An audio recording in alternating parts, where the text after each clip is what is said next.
Guys, what's up? It's been a busy couple of weeks for me. I've been trying to close some business for my day job and it's been taking a toll. And in addition, I've been trying to do some certification work around technical certification exams. So that's been a lot of heads down time for me studying.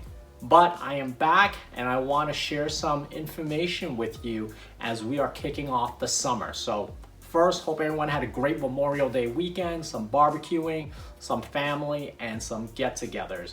As you know, watching the news, flights are in the sky, people are traveling, movie theaters are looking to open, and we are starting to go back to normal. But at the same time, it is also the start of summer season for a lot of folks who are looking to buy homes. And I want to answer a question that some of the viewers have reached out to me about, and that is 2021 still a good time to purchase a home, or should they be waiting for another year if they are renewing a lease? And I want to get into some of the economic numbers with you and some of the numbers that just came out recently for April home starts, and talk about how all these forces, along with commodity prices going up, such as lumber, are all playing a role into skyrocketing prices. Now, before I start, I just want to give everybody a quick shout out, a thank you to all the subscribers. I know you guys have been waiting for some content, and I apologize, but hopefully you enjoyed that video I did of Marvy, and whether or not, if you're looking for a pet, that is something that you should be thinking about. But we're gonna go back to some of the major economic themes, which is around homes, interest rates, and also, of course, stocks. So let's get started and talk about home prices and what is happening right now as of June 2021. For those buyers, like some of my customers who have been looking really hard to purchase that first home or second home or relocating, it has been a tough market, especially for properties that are in high demand.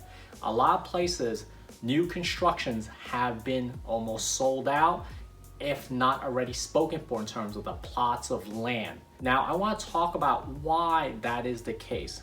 Right now, prices year over year has gone up about 11 to 12% on some of the preliminary numbers.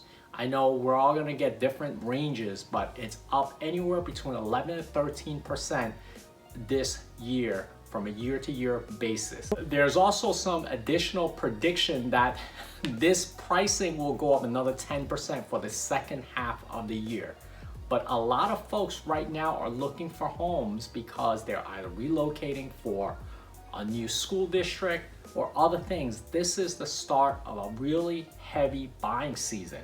So I want to answer this question with the first piece of information, which is around home building starts.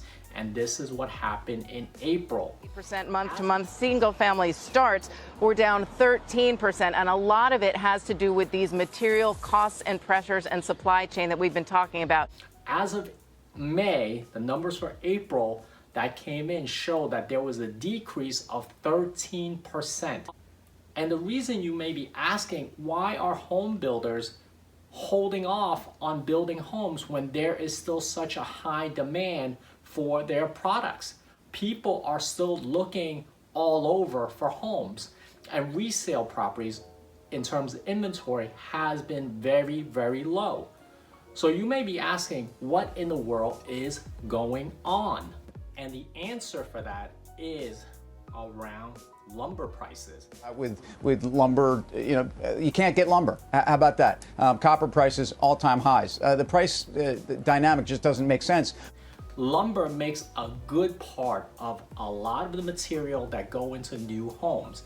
In addition to lumber prices going to new constructions, home renovation projects, everything in between. You can see in this chart that lumber prices has gone up, almost doubling in the last year.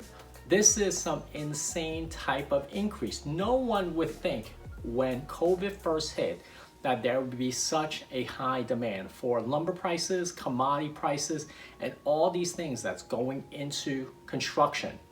But no, that is entirely changed the landscape in terms of sawmills, with the distribution, trucking. All of these factors have gone into the increase of lumber prices. And that is why a lot of the home builders are holding off right now in terms of the construction. They are looking to put a slight hold on building until some of these commodity prices fall back down a little bit. They also said in a recent survey that 15% of home builders are laying the concrete and then not framing the house. That's other reason why there is a slowdown in terms of the construction starts. How does this all factor in the second part of the ongoing demand? As you guys all know who are looking for homes, interest rates are still fairly low. As of today, June 2nd, you can still see that 10-year yield on the Treasury is still about 1.6%. So that means that interest rates are still going to float around the 3.25% rate area if you're still looking for a 30-year rate. That's still a really, really good interest rate for a 30-year home mortgage. And that's why so many people are still looking for that property. Now, unfortunately, there's just not enough supply. There is almost no resale supply, especially in areas that are in the Midwest and the South, like here in Florida, and that's forcing prices to go up. Now, I just listed two important reasons why home builders are not building. One is commodity prices, and the second thing is around just in terms of getting people to work as well. There is just a shortage of labor at the same time. So you're starting to see a lot of factors come into play of what's happening in this market. Family where we need to see this construction, and we're just not getting it because of these very high commodity prices and, of course, the supply chain and the labor issues. You know, that's another huge problem for the builders right now is they want to increase production. They do not have the workers to do it. And if you look at this, the Case-Shiller Index, which is a very famous little index that's out there to track home prices, you can see that in the last year, things have gone up, especially in the top 20 cities.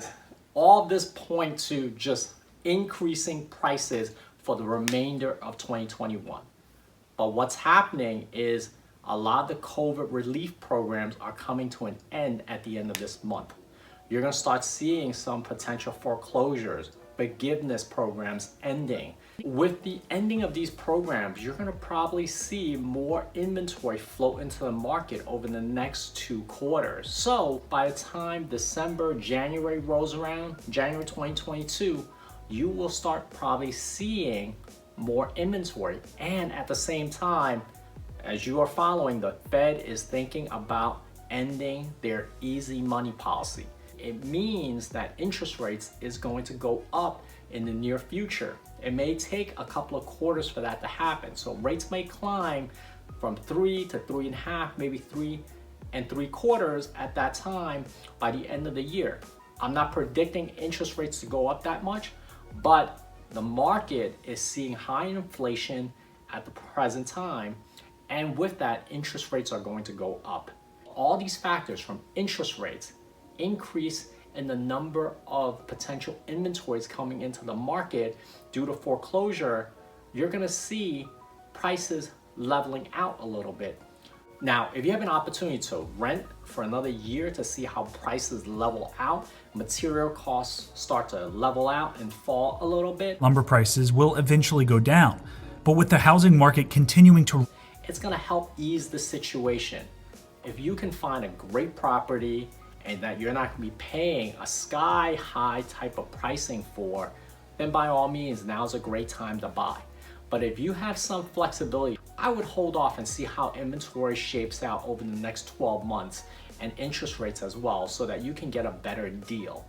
One other thing that could add to the number of homes hitting the inventory market is around people who are not selling because of COVID and they were hunkering down. But as COVID and also vaccination has peaked, where the number of cases of COVID in the United States has gone to its lowest point now, a lot of people will be thinking about moving and also putting their homes in the market. Now, if you think about all these factors, it's all going to shape up to have more inventory, and it's going to ease the situation of these skyrocketing prices. So my take is, if you can hold off for another year, I would do so. Rent and see what would happen with interest rates creeping up a little bit, but prices eventually settling down, and you will have more options to choose from. And I hope this will help you in making a good decision for what you should do in terms of buying a home in 2021. If you guys have any feedback or comments, I would love to hear it. Leave them below. Guys, if you found the information I just shared with you to be helpful, please subscribe to the channel, and would love to be putting out more content that can help you make better financial decisions. Now, I hope you have a great day and happy hustling towards your dreams. Until the next time, take care.